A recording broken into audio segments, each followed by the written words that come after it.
Artificial intelligence के बारे में तो अक्सर सुनने में आता है, सेल्फ ड्राइविंग कार्स हैं, स्मार्ट असिस्टेंट्स हैं, लेकिन ये सोचा है कभी कि यही टेक्नोलॉजी इंसानियत के सबसे पुराने पेशों में से एक यानी ज़राअत को बिल्कुल बदल सकती है? जी हां, आज हम इसी पर बात करने वाले हैं कि एआई उस खाने को कैसे ट्रांसफॉर्म कर रहा है जो हमारी टेबल तक पहुंचता है। तो इस पूरी कहानी को समझने के लिए हम सबसे पहले बात करेंगे उन मुश्किलात की जिनका आजकल ज़राअत को सामना है। फिर देखेंगे कि एआई इस पिक्चर में कैसे आता है। उसके बाद हम उसके रियल वर्ल्ड रिजल्ट्स देखेंगे और हाँ, आखिर में उन रुकावटों पर भी नजर डालेंगे जो इस टेक्नोलॉजी के रास्ते में हैं। ये फिगर देखिए, 40%। पता ये क्या है? ये वो फसल है जो हर साल पूरी दुनिया में कीड़ों और बीमारियों की वजह से ज़ाया हो जाती है। 40%। ज़रा सोचिए, ये कितना बड़ा नुकसान है। और ये नंबर साफ साफ बताता है कि हमें खेती बाड़ी में नए बेहतर तरीकों की कितनी शिद्दत ज़रूरत है। तो चलिए सबसे पहले इन्हीं चैलेंजेस को थोड़ा गहराई में समझते हैं जिनसे आज का किसान जूझ रहा है। देखें, आजकल फार्मिंग पर हर तरफ से प्रेशर है। एक तरफ तो दुनिया की आबादी बढ़ रही है जिसकी वजह से खुराक की डिमांड भी बढ़ रही है। दूसरी तरफ क्लाइमेट चेंज और बेवक्त मौसम ये फसलों को तबाह कर रहे हैं।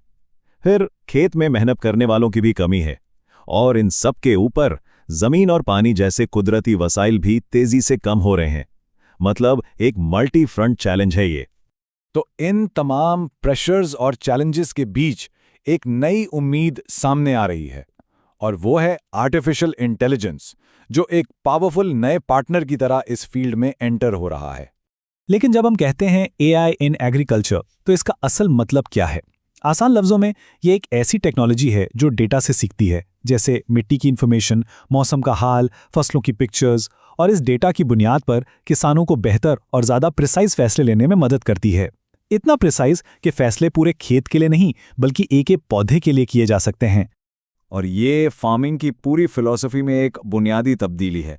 देखें, पुराने तरीकों में क्या होता था, पूरे खेत में एक ही तरह से पानी और खाद डाल दी और फैसले बस तजुर्बे और देखने पर होते थे। लेकिन एआई पावर्ड एग्रीकल्चर इससे बिल्कुल अलग है। यहाँ हर पौधे को उतने ही रिसोर्सेज मिलते हैं जितनी उसको ज़रूरत है।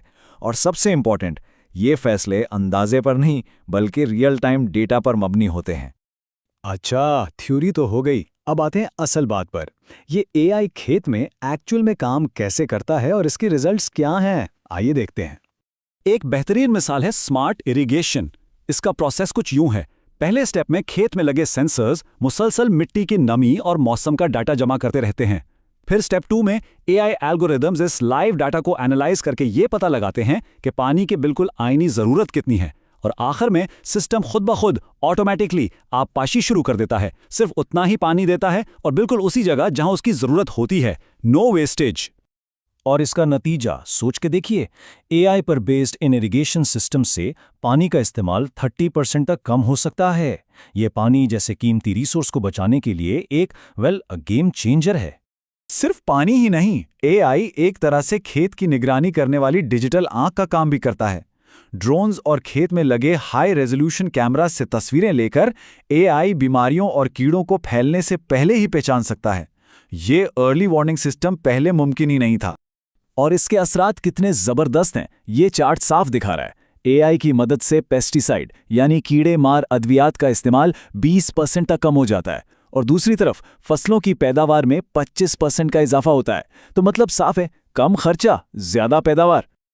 तो चलिए अब आगे बढ़ते हैं और ज़राअत के सबसे फ्यूचरिस्टिक पहलू की तरफ चलते हैं, यानी ऑटोमेशन और ऑफ कोर्स रोबोट्स। ज़राअत का काम हमेशा से ही बहुत ज़्यादा मेहनत तलब रहा है। ये जो जिस्मानी मुशक्कत है, ये पूरी दुनिया के किसानों के लिए एक बहुत बड़ा चैलेंज है। लेकिन अब एग्रीकल्चरल रोबोट्स इस पूरी पिक्चर को बदल रहे हैं। ऑटोनोमस ट्रैक्टर्स और हार्वेस्टर्स, सोचिए, जो 24 घंटे खेत में काम कर सकते हैं। एआई पावर्ड रोबोट्स हैं जो फल तोड़ने और फजूल घास निकालने जैसे नाजुक काम भी इंसानी हाथ से ज़्यादा प्रेसिजन के साथ करते हैं।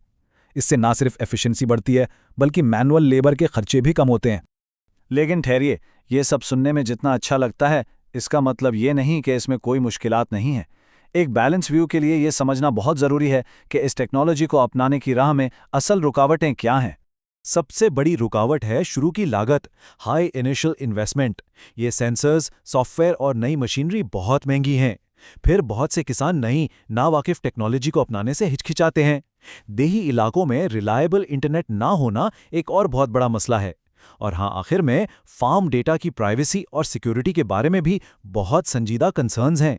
ये डेटा किसके पास जा रहा है, कैसे इस्तेमाल हो रहा है, ये सब इंपॉर्टेंट सवाल हैं। तो इन चैलेंजेस पर काबू पाना सिर्फ टेक्नोलॉजी को आगे बढ़ाने का मसला नहीं है, ये हमारे फूड सिस्टम्स के मुस्तकबिल को महफूज बनाने के लिए ज़रूरी है। जैसा कि कहते हैं, इंसानी मुआशरे की कामयाबी का दारोमदार असल में उसके ज़रियाती निज़ाम की बेहतरी पर है, और ये बात आज पहले से कहीं ज़्यादा अहम है। तो आखिर में सबसे बड़ा सवाल ये उठता है, हम इस बात को यकीनी कैसे बनाएं कि ज़राअत में ये जो एआई रेवोल्यूशन आ रहा है, इसका फ़ायदा सब तक पहुंचे, सिर्फ चंद लोगों तक महदूद ना रहे, और ये हमें एक ज़्यादा सस्टेनेबल और इंसाफ पर मबनी ग्लोबल फूड सिस्टम की तरफ लेकर जाए। ये वो सवाल है जिस पर हम सबको सोचना होगा।